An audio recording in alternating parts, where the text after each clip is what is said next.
The family bank every family should build. Most families inherit memories. Some inherit debt. Very few inherit a system. The Walker family wasn't wealthy. There were no millionaires or trust funds, only hardworking people determined to leave the next generation in a better position. After church one Sunday, 3 generations gathered around Grandma Evelyn's dining room table. The conversation turned to tuition, business ideas, and unexpected bills. Every emergency forced the family to start from zero. Grandma Evelyn returned with a wooden box holding photographs, handwritten notes, and a worn leather notebook. She placed it in the center of the table and said, "Our family has always had love, but love without a plan can only carry us so far." She wrote 2 words inside the notebook, "Family Bank." Everyone laughed, but she explained that a bank is not built by how much you have. It is built by what everyone is willing to contribute. Each month, the adults contributed what they could, and they created simple rules: help with education, business, home ownership, and real emergencies, but always strengthen the next generation.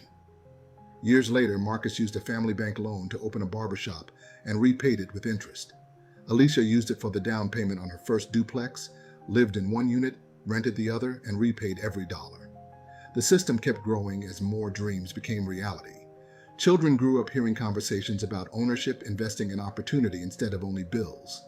Grandma eventually showed them the notebook, now filled with names, businesses, properties, and dreams accomplished. She said, "This book isn't filled with money, it's filled with faith. Every generation added something. No generation took everything." After Grandma Evelyn passed away, the family gathered again. Marcus opened the notebook and said, "This isn't Grandma's family bank anymore, it's ours." When the youngest granddaughter asked if she could help run it one day, Marcus smiled.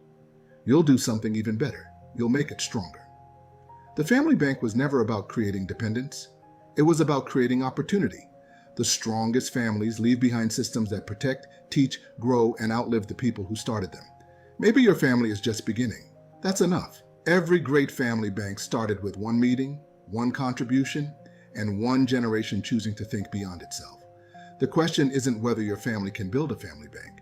The question is, who will be the one courageous enough to start it?